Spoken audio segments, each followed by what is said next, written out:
Hi, and welcome to the Crit Hit Wild podcast, where we cover all things Marvel Crisis Protocol, and we cover a new character every week.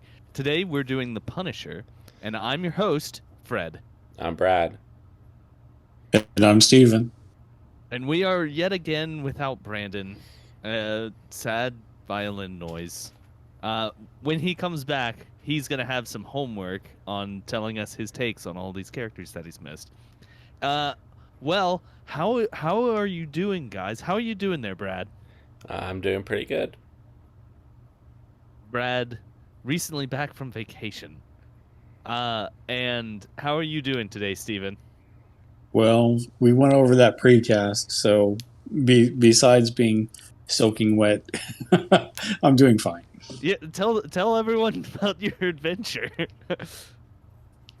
No, I do not want to tell them about the torrential no rainfall that happened here, and the and the bridges that were flooding, and my car getting soaked. So, Yeah. but I think I just didn't I? Right. Steven just went through an adventure just to get here to record this podcast. So everyone give us a 5-star review in support of Steven's putting himself through dangerous events. Well, the power was out of the store when I was playing a game, and we couldn't finish. So, what else was I going to do, right? So. Well, I'm glad you made it. I'm glad you're safe and that you have power at home. I And appreciate that, Fred. I'm glad you joined us here today.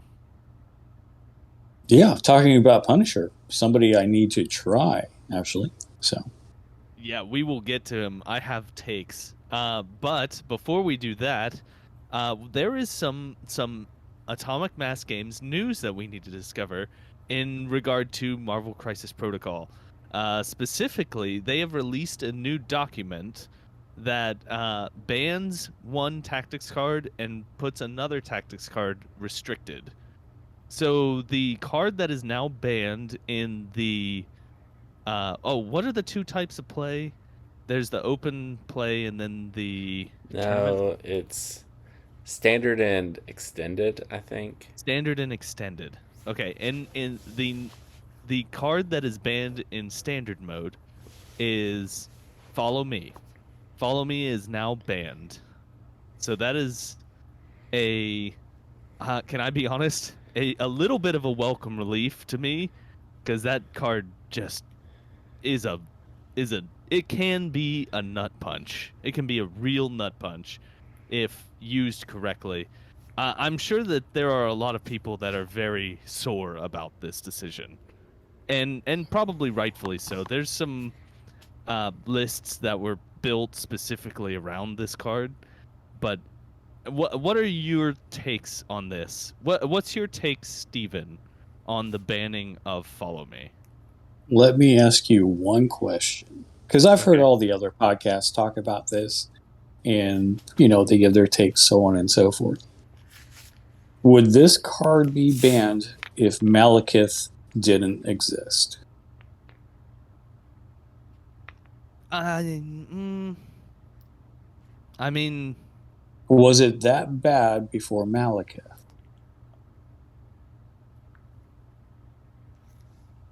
that's a question that I don't know the answer to.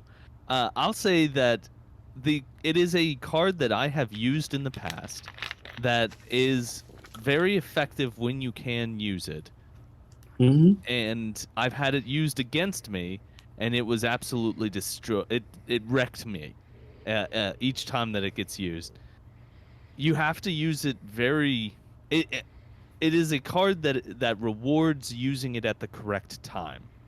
I'll say that. Right. But Malekith traditionally isn't all list. I mean, I even used it when I was playing Spider Foes, right? I think I used it at Brad in a tournament one time. Um, and it did have some effect, but, in the, but I was playing, threat 4 and threat 3 models, right? Hmm. The problem is when you have a threat 7 model, okay, who can then effectively do it and then have a threat 5 model follow it, like Right. Red Skull, like Modoc, right? So again, I pose the question: would it have been banned if Malekith wasn't in the game? I mean, Malekith is not the only tall. Like I feel as though Malekith is perhaps part of the equation, But but Hulk doesn't run it. Immortal Hulk doesn't run it.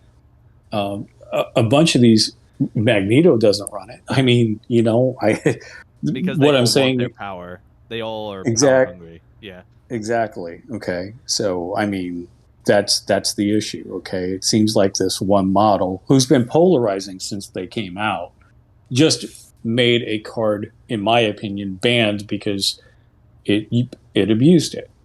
That's all. I mean, that's an okay. I feel as though it being banned is probably something that was going to happen during the power creep anyway. I mean, we now have Cosmic Ghost Rider who's coming out in the near future, who He's might. out, Fred. Oh, he's out. Oh my goodness. Oh He boy. came out last week. Okay, so I need to go pick him up, is what you're telling me. Uh, I don't know what. I'm interested to what Brad says to my question. yes, yeah. So Let's take Brad's take on this. Brad, what is your take on Follow Me being banned? I think the people who were using it, the list that were using it, were abusing it, and that's why it got banned. Uh, be that Malekith or some of the other ones, like it was pretty bad in Brotherhood if you were playing Mystique and Magneto, um, and a couple others. But sure, Malekith is a part of why it got banned. But they're not going to ban Malekith. no, Right. no. That's what I'm saying, and Yeah. it's sad. It's sad when cards get banned because a character is abusing that card. Is what I'm saying. I mean, Follow Me came in the core box of all things, right? Right. And it I cost mean, six power to use. And the characters in the box weren't generating a whole lot of power, and it was a fine card for the first wave of the game. But now, you know, with models that can abuse it, as such as Brad said, it becomes a problem. So I feel as though this is perhaps just a function of the game developing over time as new characters come out, as they new tactics just sort of develop on their own. Uh, some things are gonna need to be retouched in order to make it so they don't get abused by some of the new powers, some of the new characters that come out. And that's kind of what's happening here with Follow Me. well, I will say that it is good that it is on the banned list because it puts some brakes on those high attrition teams. Yeah. Yeah. So, and maybe since the game went more attrition, with the updates to the crisis cards, maybe bringing fallback off the restricted and onto the ban list was a good thing. Wait, I just fall back? follow me. Yeah, okay. Fall back. I was confused there for a second. Fall back, but follow me. Right. Yeah, yeah.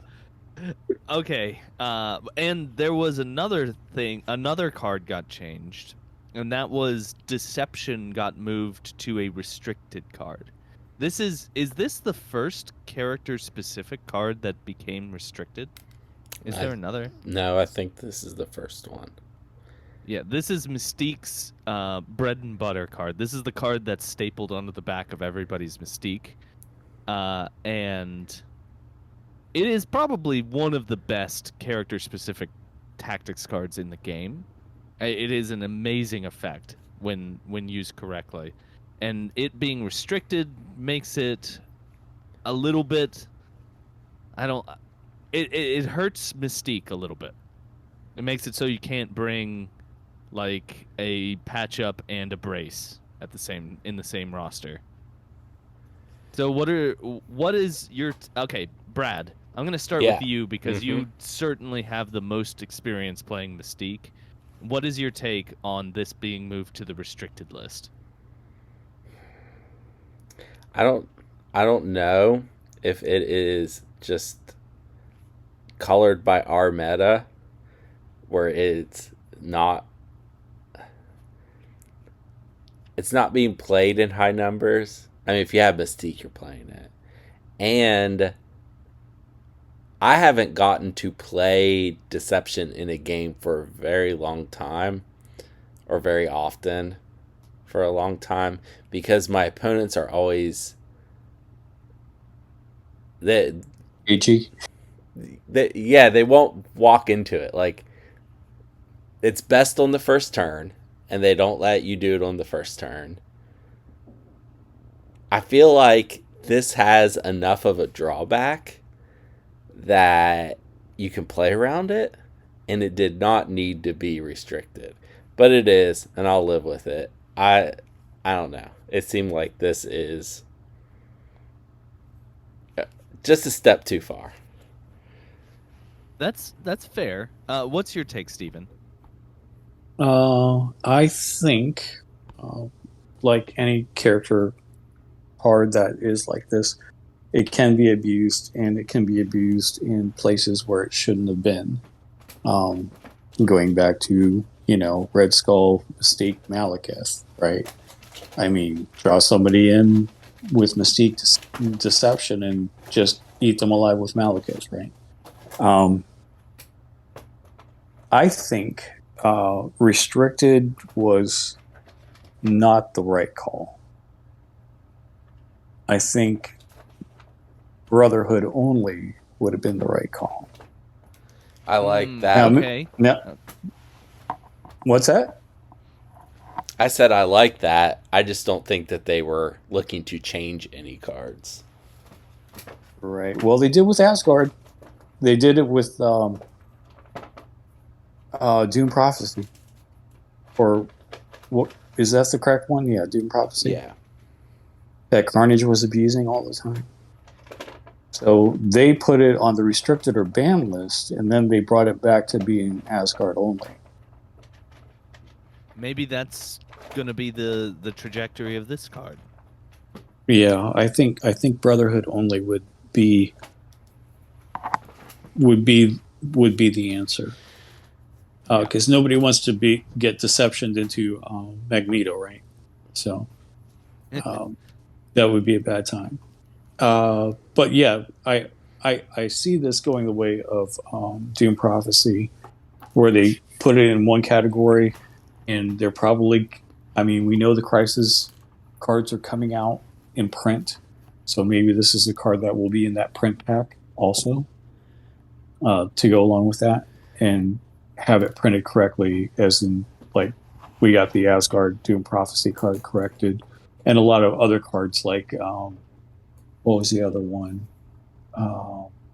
Ricochet Blast for Captain America and Steve. Those little tweaks to cards that they wanted to do, that they would put to the document, and then when they have a chance to print it, they will print it. So, I mean, that's fair. I'm.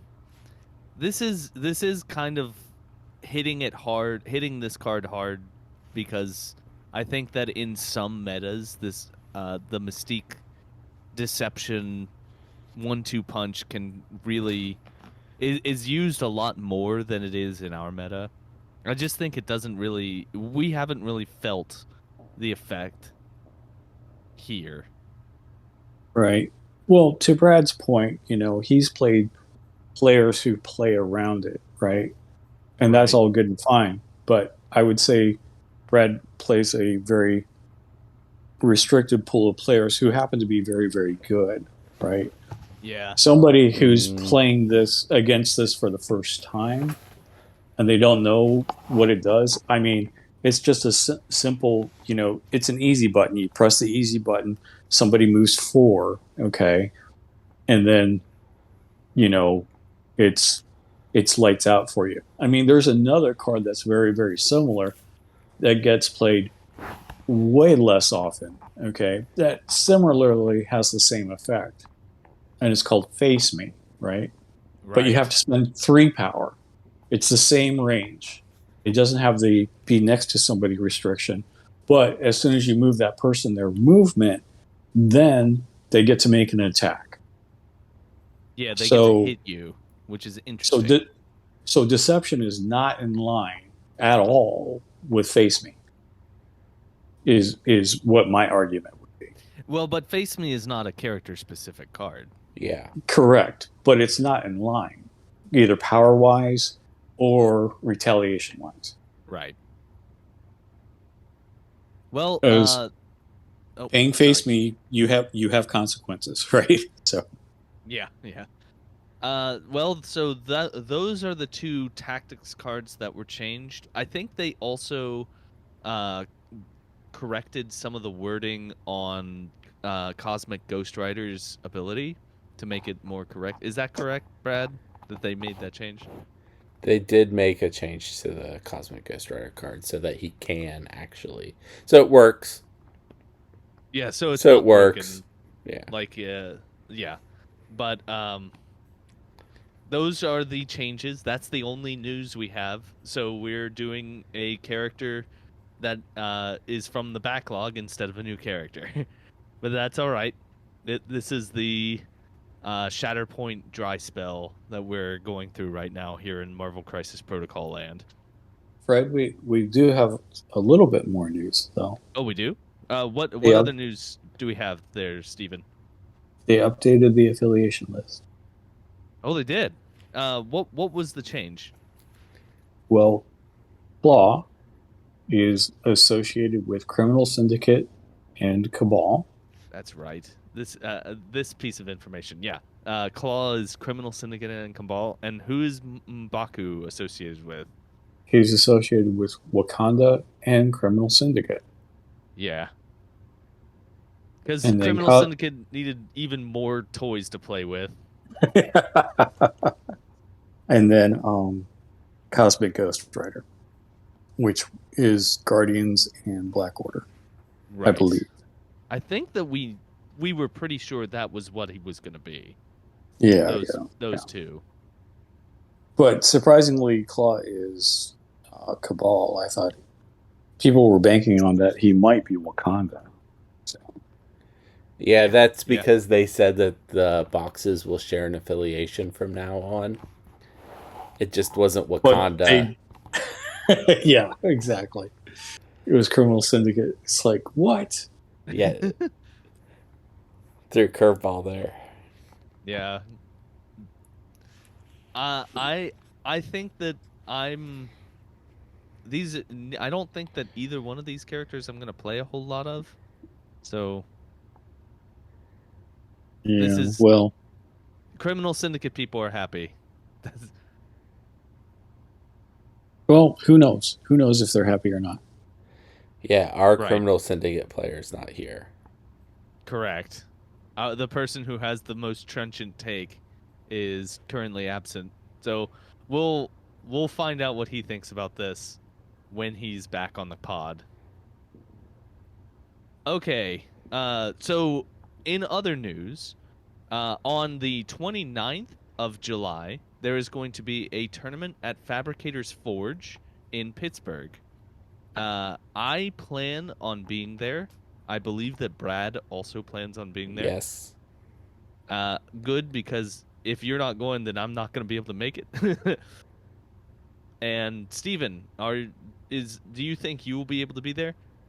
Yes. In fact, it's actually a shorter drive for me than you guys. Right. So, but yeah, I should be there. I've made that trip before. So, Yeah. We look forward to coming in. We'll play some games. This is a tournament run by Bryce. He does a great job running these things, and I'm looking forward to playing that crew. And it will be my first time playing in a while, so take it easy on me, everybody. oh wow, look at him. I have not played since our last tournament. Really? I'm gonna be rusty. You'll be Oh boy. fine. Yeah, we'll see. Until you're not. Okay. Uh, and there was another one in early August, correct, Stephen? You were Right. telling us about another one in early August, which I am blanking on the information on. Okay. So this is at Recess Games in North Olmsted near Cleveland, Ohio. We actually have a double Ultimate Encounter feature on August 5th. It is a $10 entry fee. We have 24 tickets remaining.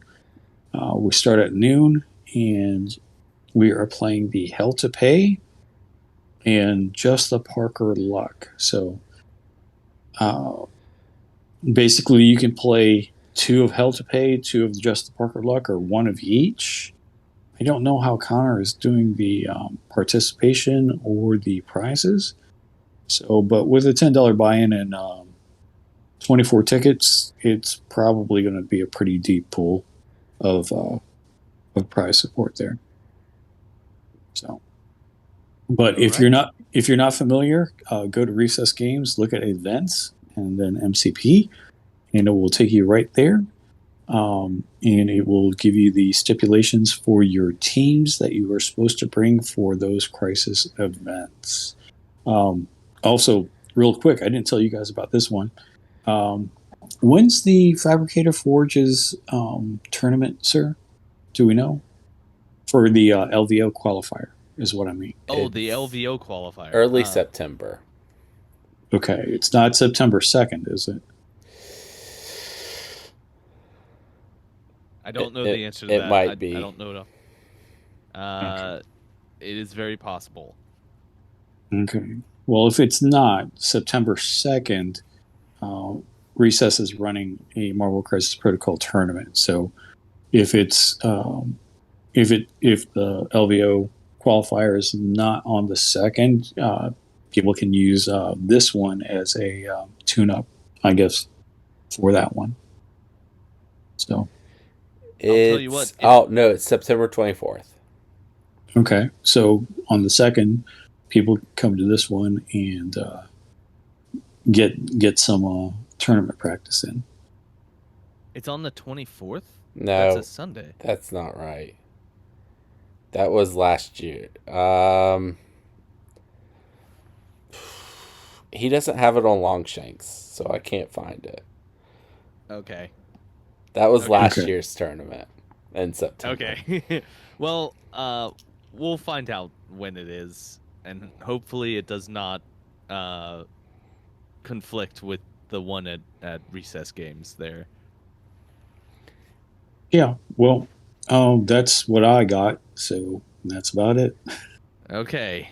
Uh is there any Cerebro news there, Brad? No, Okay. Just no. All right. Uh did you have something that you wanted to talk about there, Steven? Are you talking about my wild speculation? Yes, I want to know what this wild speculation is. I'm curious. it's the Well, 23rd. I found it. 23rd. Okay. All right. So you can use that as a prep. All right.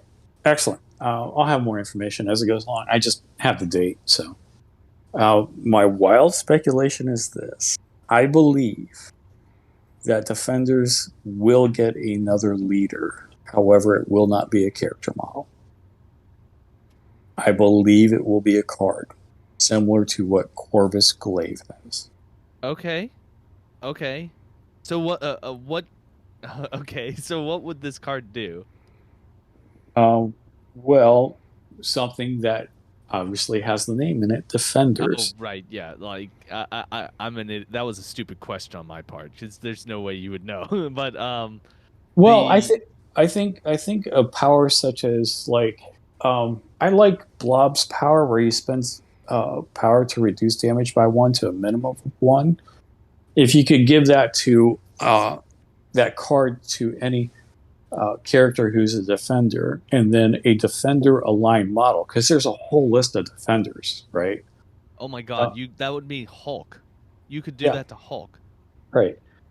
But reduce damage by one to a minimum of one. Okay. And then if this character only suffers 1 damage, it may remove a special condition. You have Okay, to pay interesting. you have to pay 1 power for it, and somebody else has to pay for it. Okay, interesting. So I think that anybody within 3 who's a defender affiliated spends 1 power to reduce by 1. okay, all right. So it wouldn't be the person themselves spending the power; it's a defender nearby. Correct, because defenders are about a little bit of teamwork going on, right? So Right, they help each other out. I think that there's no way that can be true. Well, not if Hulk one is one of the people that can be affected by that. well, the other thing is you would have to put the stipulation if Doctor Strange is not in your squad, just like Thanos, right? Right, right. You So couldn't bring Doctor Strange. so you wouldn't have that healing going on. Yeah, you could bring Doctor Strange, Sorcerer Supreme, Correct. He is the and defender. he is the impossible defender. Right.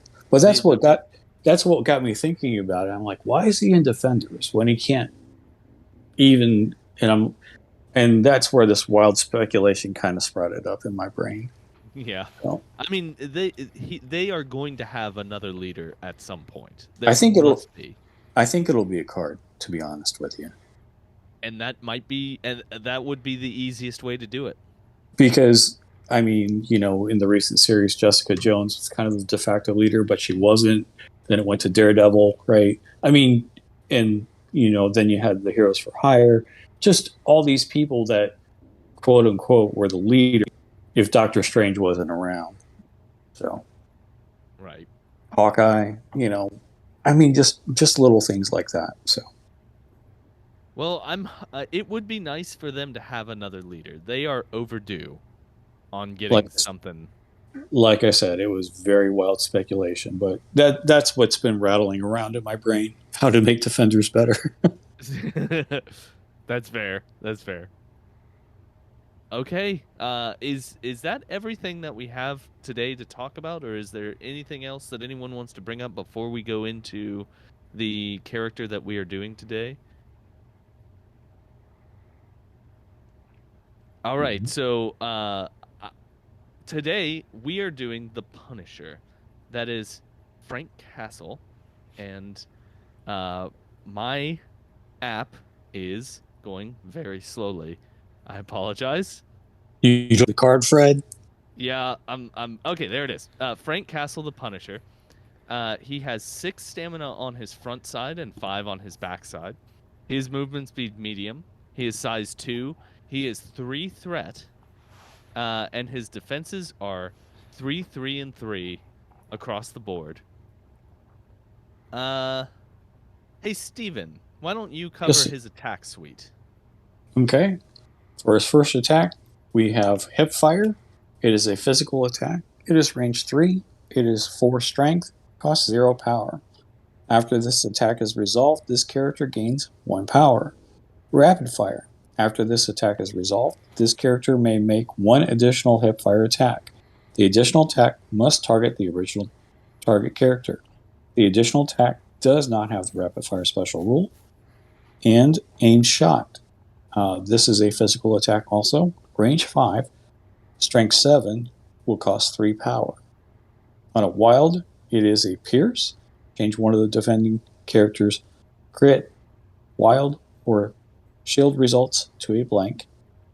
And if this attack deals damage, after the attack is resolved, the target character gains the stun and slow special conditions. All right, and Brad, why don't you take the first 2 superpowers? No more second chances. Active superpower costs 0. Discard 1 to 3 punishment tokens during the next attack made by this character this turn. Add 1 die to its attack roll for each punishment token that was discarded. This superpower can be used only once per turn. Spec Ops Training. Active superpower costs 2. This character advances short. Can only be used once per turn. And also, he has another active superpower called Warzone that costs 3 power, and it is an action to choose an interactive terrain feature of size 3 or less within range 4 of this character, and enemy characters within range 1 of the terrain feature suffer 2 damage. The terrain feature is destroyed and removed from the battlefield, and this can only be used once per turn. And then he has a passive superpower called the Fallen. When another allied character is dazed or KO'd by an enemy effect, this character gains a punishment token. This character may have a maximum of 3 punishment tokens at any time, and that is the Punisher. Uh, I'm gonna talk first. I think that everyone is. Oh, there's another important piece of information about the Punisher before I say anything, and that is that the Punisher is not affiliated with anybody. He is. I think he's the only model with no affiliations at all, and I think that people are sleeping on this model. I think he hits a lot harder than people are expecting him to. Uh, I like that the hip fire is automatically rapid fire and a gainer. So no matter what, you know you're getting 2 power from that attack, unless you KO or daze the target with the first attack. And then the aimed shot being range 5 for 7 dice for only 3 power with pierce. And if you do damage, it does stun and slow. That's super good. That's great. That's an amazing ability. And you can pump it up with if you have some of the punishment tokens. I think that this character kind of secretly rules. And he's only 3 threat. I like the Punisher a lot. Okay.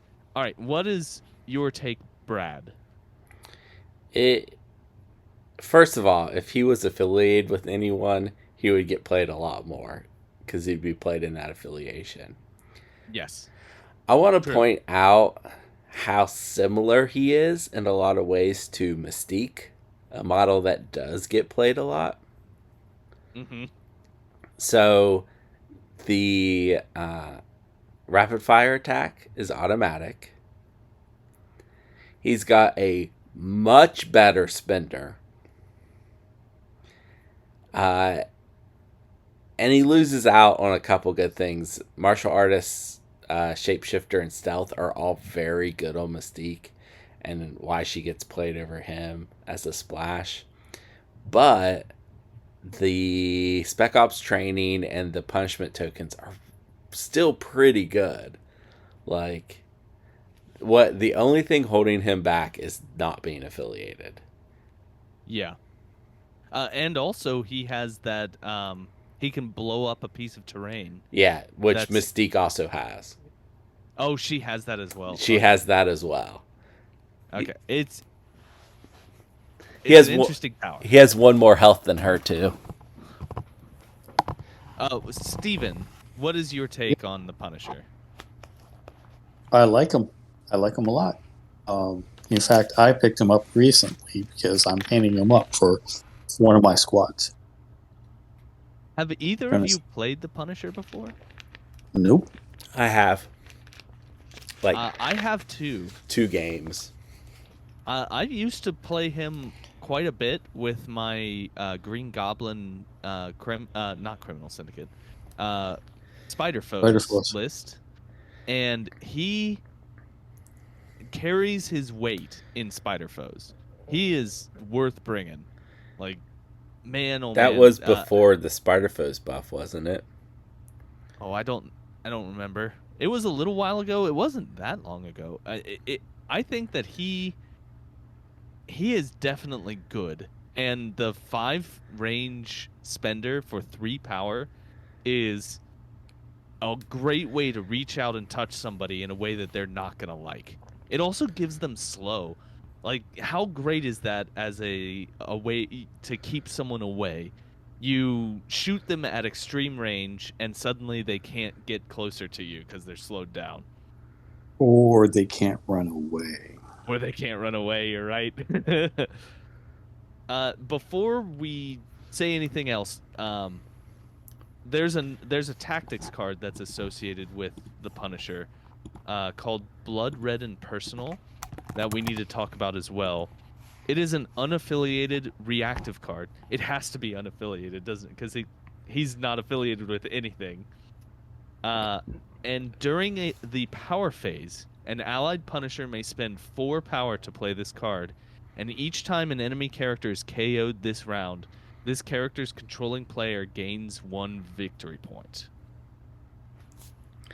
That's, I mean, so that's very good.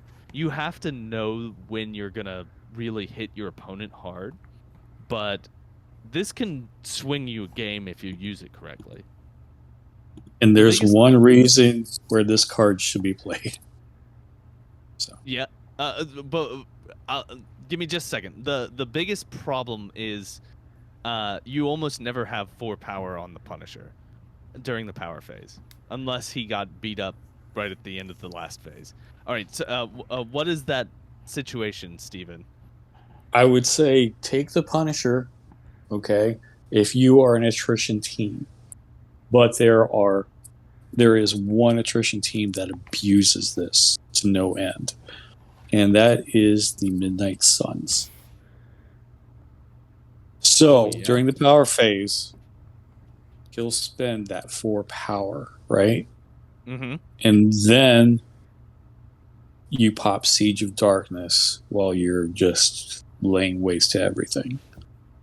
You're right. This is your Siege of Darkness turn modifier. Mm-hmm. Yeah, exactly. Because Midnight Suns try to do attrition, and they don't do it as well as some other teams, but they're good enough at it. And the frustrating thing for me is I've had so many games go where I've killed the whole team, right? And I have 12 victory points, and that keeps me away from the top because all of a sudden, somebody exploited some scoring and they scored 21 points. You know what I mean? Right. And it's just like, So I think there's one issue with using this during the Siege of Darkness turn, and that is this only works when the character is KO'd, not when they're dazed. And I think you would sit on Siege of Darkness for too long in that case. would you pay 4 power to get 1 victory point? I mean, the answer is yes. I would. Would you do pay that. 4 power to get 2 victory points? I'm not saying it's a bad card. I would absolutely pay 4 power to get, and you could get a lot of victory points using this card if you use it correctly. It's just This is also much easier to do in a world with grunts. Mm-hmm. Yep. Oh no, I didn't even think about that. You're right. You could just annihilate grunts. Correct. Oh boy. So yes, good point out, Brad. So but that's the whole thing. When do you do Siege of Darkness, right? When do you do Blood Red and Personal? These are questions to ask, but that's the reason I got him is because I had that 9th slot to fill it with a 3-pointer, and I said, why not Punisher? So Yeah. Juan gives him a power. He does spec ops training. He moves short. Somebody will be within 3. Trust me. I'll shoot. Yeah. And that's just turn 1. I mean, it's just, and then he'll bump, and then he'll shoot again, right? So He's oh man, you're making me want to put him into Midnight Suns. I'll tell you what, I have some experience with him. He is good on the table, and I may carve out a spot for him in Midnight Suns. This is make me too happy. So, but yeah, like I said, I'm on that train. So yeah, I took out Ghost Rider and put in Hulkbuster, and I took out Iron Man because I'm running Hulkbuster, of course. And I said, who am I going to do? And this is the answer I came up with. So I think it's a pretty good answer. Here plus, is one. plus technically he should be in Midnight Sun. Why should he be Midnight Sun? He was never in the Midnight Suns. Just because that would make Siege of Darkness all He that was much better. he was supposed to be in Midnight Suns in a series that never came out, but he was never Right. actually in it. But just for the fact that he is that morally challenged character that all Midnight Suns are. So Oh, yeah, fair. I want to do good, but I'm bad. I want to do good, but I'm bad.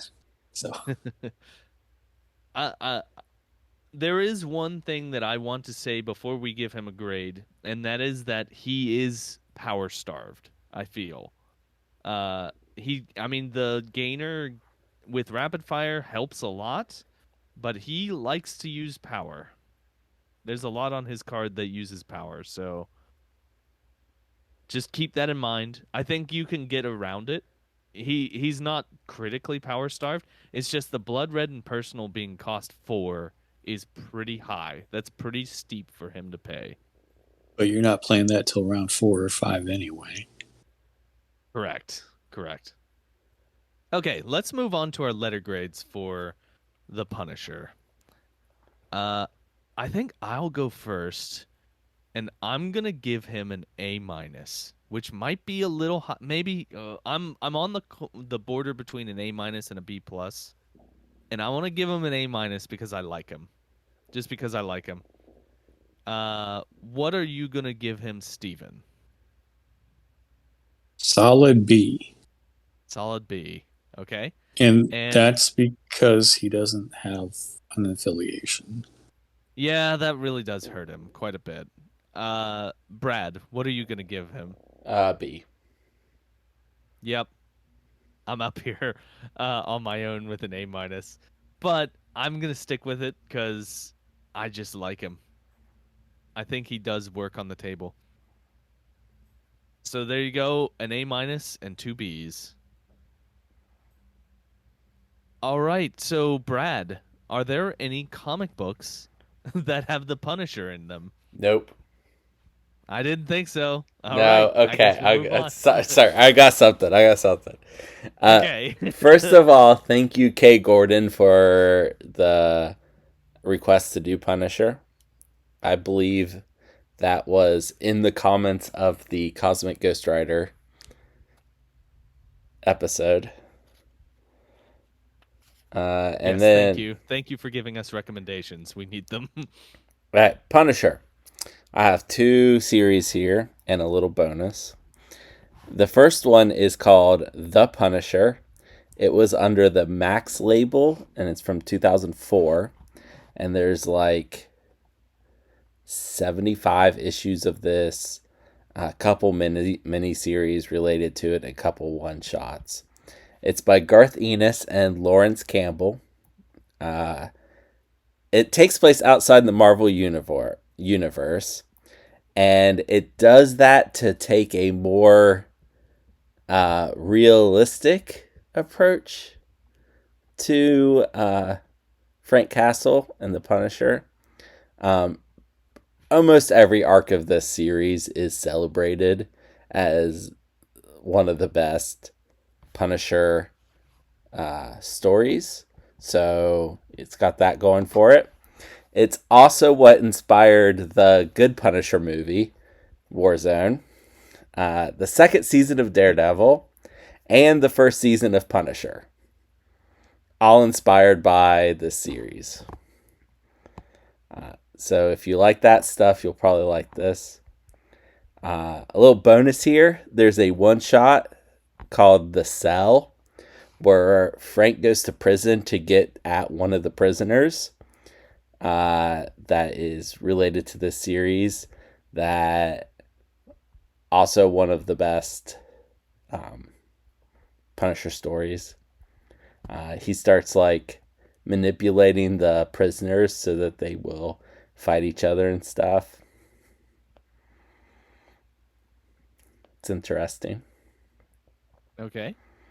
And then the other one is called Punisher Born. It's by Garth Ennis again and Derek Robertson. And this is the tale of Frank Castle's last tour of duty in Vietnam. and it's how Frank became the badass that everyone knows. This also takes place in the same continuity as the last series and counts as regular Marvel continuity because they've made reference to it. Oh, So, boy. So it's the first. It's a bridge outside of the Marvel universe. yeah, it's continuity for both continuities. Oh God, my brain. But yeah, it's a war story with Frank. Okay, is that seems like I don't know. I don't I've not read it, so I have no idea what that's like. Seems like what? It seems like it's not in his purview. Like it's not what he does. I don't know. It's okay. So he was a badass Marine, and then after the war, he goes home and starts a family with the love of his life. And then gangsters in a shootout with each other kill his wife and daughter. I don't remember. And that turns him into the Punisher. Okay. And he uses his skills that he honed in the In the forests of Vietnam Vietnam. War. Yeah. Yeah. Okay. I have not. Here's an admission. I've never seen Punisher Warzone. I've Oh, never that's seen a good movie. I saw the first Punish. I guess I don't know if it's the first Punisher movie, but it's the one that has. There's 3 of them, Oh my maybe. goodness! I didn't know there were 3. Yeah, there's one with Dolph Lundgren that's really bad. Okay, There's one with John Travolta that's kind of halfway decent. that's the one that I've seen. The one with John Travolta. That's the 2004 one. Punisher Warzone came out in 2008. It has Ray Stevenson in it. It's really good. Okay, I missed it. I missed that one. Everyone should watch that one if you like the Punisher. Okay. Well, is there anybody? Is there any list that folks want to put him into? You can put him into any list because he is unaffiliated.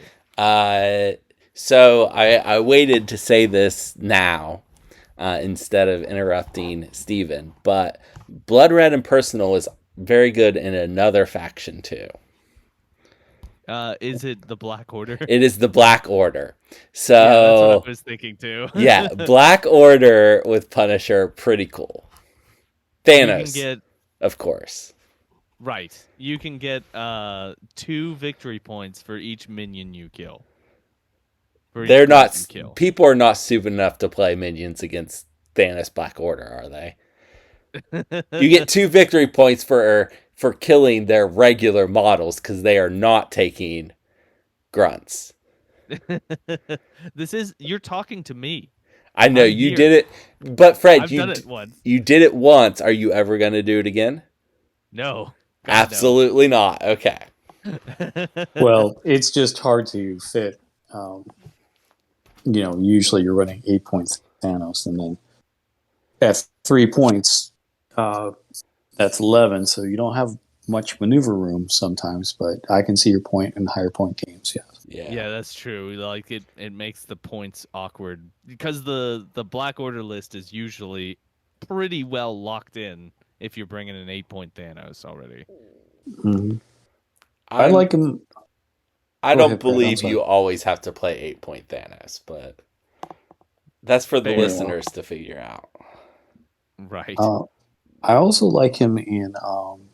I actually like him in Shield quite a bit Okay. because Shield has a card that can make him affiliated. First of all, Yeah. second of all, Nick Fury's bringing grunts, so those punishment tokens will stack up, right? True. And then he's got Raptor. So I mean, there's a whole lot of things that are really good for him in Shield. I would even say Shadowlands Daredevil is another spot that he could thrive in with all the Ooh. rapid fire going on. So, and they want to try to be killy too. So, run this guy and Killmonger in the same squad too. That gets pretty dicey pretty quick. Yeah. Okay. Those are two really good, or I guess that's four very good places for him to work. I think that he's pretty splashable, aside from being unaffiliated entirely. Okay. Um. Well, Well, he is, by definition, if you're playing him, you're splashing him, Fred. yeah, you're right. He is only splashable. He Yeah. is 100% splashable. Okay. Well, the only thing that's left is my non sequitur recommendation. And what I'm going to do is I'm going to recommend something that needs no recommendation because it's a massive prestige video game. And that is the game Last of Us 2. And the reason that I am bringing The Last of Us Part 2, this is the continuation of the story of Ellie uh, after the events of Last of Us Part 1. And it tells a pretty mature story about the dangers of living a life designed around vengeance. It is a cycle of vengeance story where violence just begets violence. And I'll say this, it's also a complete masterpiece that came out at a very rough time for a game as bleak as it is. So I've been wanting to go back and replay it and see how I feel playing it, and I really enjoyed it immensely. Uh, I guess that's it. Or you could just wait till That's they make it one of the seasons of the TV show. I know. Can I be honest? I've not watched that TV show, and I really need to. I love the games. There's no reason why I haven't watched the TV show. I just don't have Max is the thing.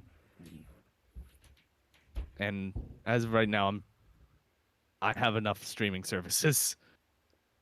Never. Never. I have enough streaming services. I'll Soon, tell you that right now. soon, Fred, they will bundle them for you so that you can pay one price to have all of them, and it'll just be like cable again. Yeah, I know. You just pitched cable to me. Well, he's a 5 threat character in the game.